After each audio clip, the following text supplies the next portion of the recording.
Hi, I'm Stacy Cobb. Welcome to my channel. Today I'm going to be transforming some ordinary dollar store wine glasses, nothing fancy, but we're going to make them fancy with the addition of some polymer clay. Stay tuned. Okay, here are our dollar store glasses that we're starting this project off with. What you need for this project is Super Sculpey polymer clay, Sculpey Bake and Bond, and dollar store glasses.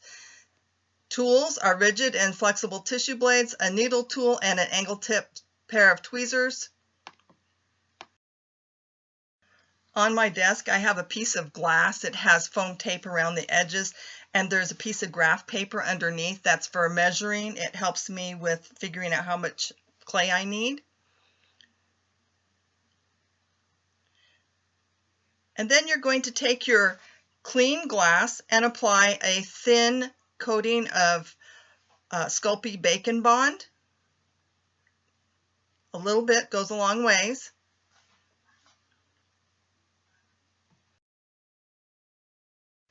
Through the magic of editing, the Sculpey is ready to go. It's been conditioned through a pasta machine.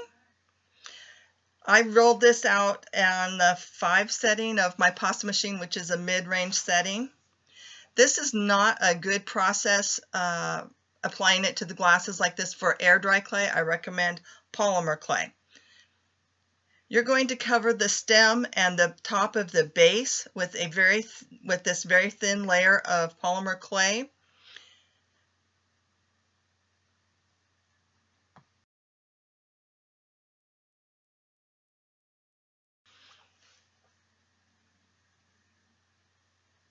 Just try to work out getting all the bubbles out of the clay.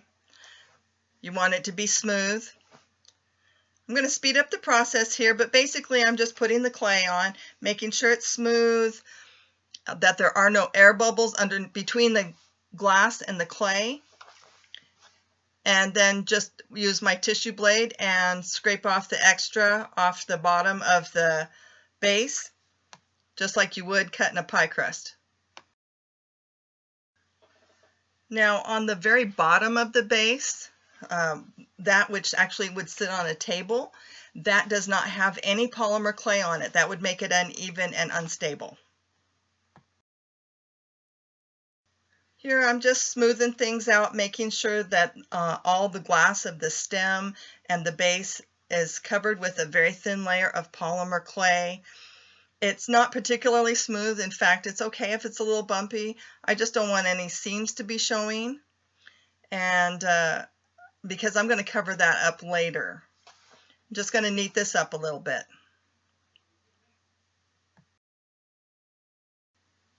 Here I'm getting ready to start adding embellishments, working a little bit of clay. What I'm probably going to do here is roll out a little ball.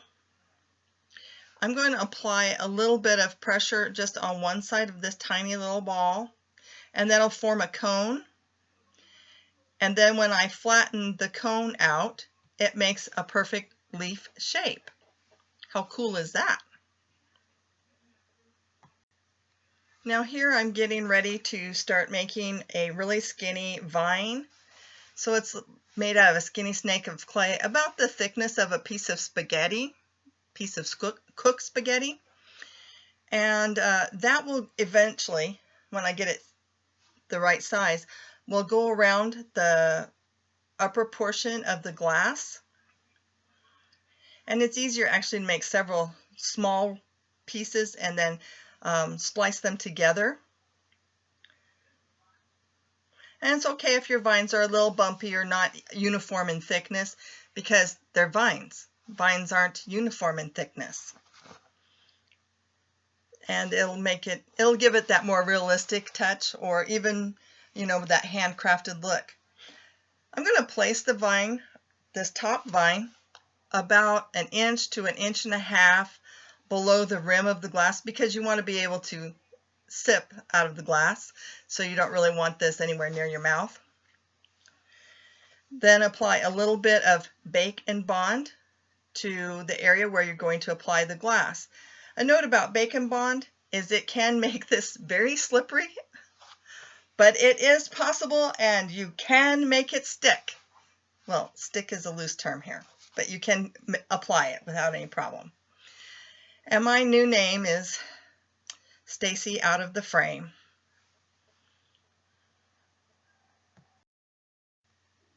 Ta-da! I managed to make it stick. And now we're going to start making some more leaves. We're going to make a lot of leaves with this project, a lot. And just remember to apply the Bake and Bond to it. It helps adhere your polymer clay to the glass. And I'm going to apply the leaf, and then with a needle tool, or you can use a toothpick, you make the marks on the leaf shape to make it look more leafy, like leaf-like, give it veins. I start applying the leaves at the top and work my way down towards the stem. Sorry, I'm out of frame again. And I'm trying to keep my hand out of the way so you can actually see what I'm doing.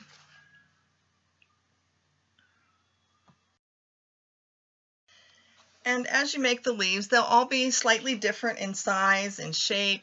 They'll add texture to this because they're different. The overall design is really up to you. I mean, if you want all your leaves to look alike, you can probably use a stamp of some kind to make identical leaves. It's up to you. This particular design that I'm putting on these glasses is asymmetrical. And it only covers part of the glass because I want to be able to see the contents of the glass, because I just think that's a cool thing to be able to see the contents.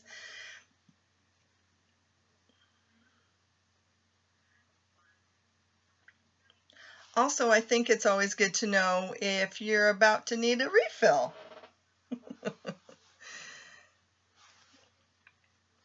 This project on the whole took me about 90 minutes to 110 minutes per glass. So it's about a 3.5 hour project.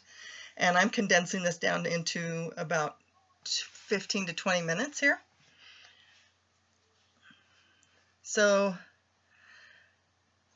I really do enjoy doing this. It's very relaxing for me. I like doing it mainly in the evenings while I'm watching TV. And believe it or not, we're about halfway through this video.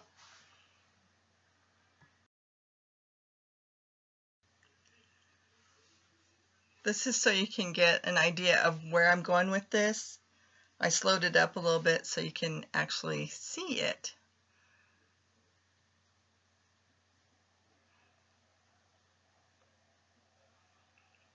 And of course, we're going to add more leaves. Of course. You're so excited, I know.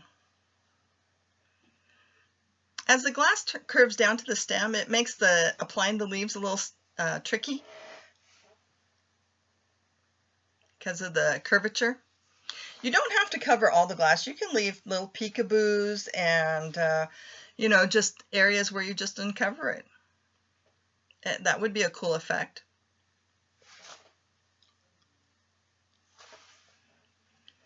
And of course, when you do your own, it'll be your version and the choices are yours to make. Remember, these are not dishwasher safe. I don't recommend putting them in the dishwasher. I think it'll ruin them. Applying some leaf embellishments around the top vine at certain intervals will give some stability to that top vine. Otherwise, it's just hanging there by itself with the small support on one side. And here we're going to show you the progress where we are so far. I think it's turning out quite nice. These would make a very nice gift for a wedding or somebody who just likes handmade gifts. If you don't like the shape of your leaves, say they're not looking very leafy, you can take your tools and shape them with your tools. Like this one, I'm just kind of pushing the points out a little bit.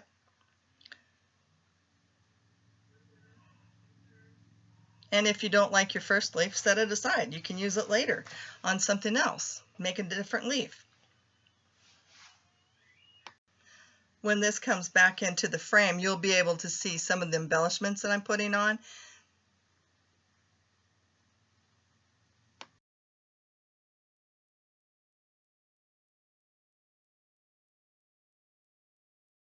Now I'm going to start making berries, and I do that by rolling out a thin snake of clay. Then using my tissue blade, I will cut the snake at equal intervals, and I use that graph paper underneath to measure my intervals so that each piece is relatively the same size. So my berries aren't like huge or then teeny tiny. They're all about the same size. And then I'll roll those little tiny bits with my finger to make a small sphere or ball. And then with my finger or with the tweezers, I will apply the spheres amongst the leaves or on the vines as needed, where you think the berries would look the most appealing. And then I just repeat the process until I have little groupings of berries here and there all over the design. You know, it can be a little bit tedious, but it's also kind of like a meditation at that point.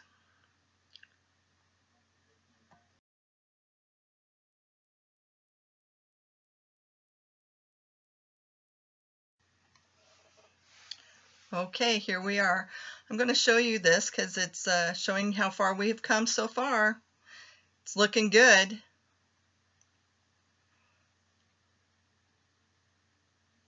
I think it's going to look really nice when it's all done. Of course, I did have to have some candy to help me with that process. Working some more detail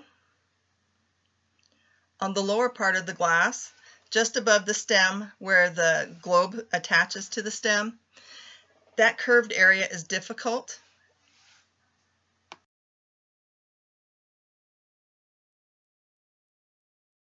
Now we're going to work on the stem and the base. And the first thing we're going to do is roll out some thin snakes of clay to form the vines, to make the viney appearance that's coming up out of the base and up the stem to the leaves above.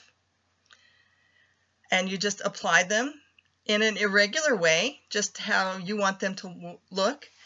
Don't worry about a mistake because you can always cover it up. Or you could even take the vine off. It's not a problem. You're going to repeat this process until you have enough vines to give it the look you want. And then we'll start putting some leaves on it and some berries.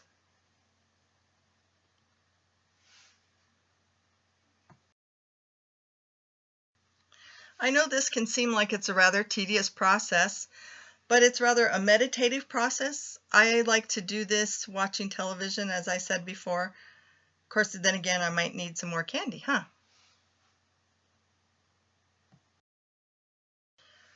Oh, I'm so sorry that you can't really see what I'm doing here. I didn't have it set up very well, I don't think. Hey, it's coming along pretty good, don't you think? We need some more embellishments on here to finish up the whole piece. More leaves, more leaves, more leaves. Okay, we're starting to work on adding the details, repeating the process, adding leaves as needed, adding berries as needed.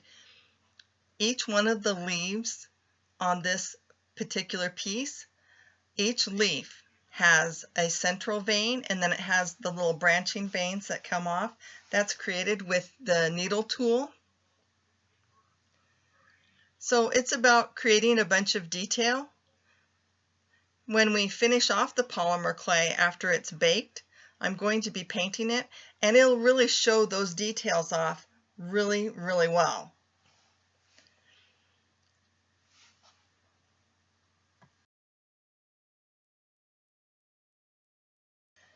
And now we're reaching that part that you thought would never happen. We're getting towards the end of this. I hope this inspires you to have your own adventure with polymer clay. It's terrific fun. It's a very tactile medium, and I really enjoy it myself. I hope you take this as something that you can do.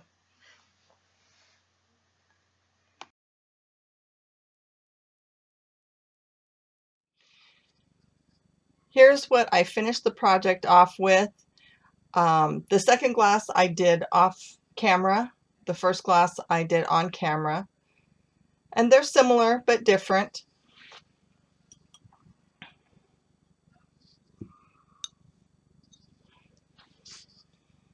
Now I just have to bake them, and then the next step will be painting. Well, that's today's video. I'll be back next week with part 2. Hopefully I will be bringing you videos every Friday.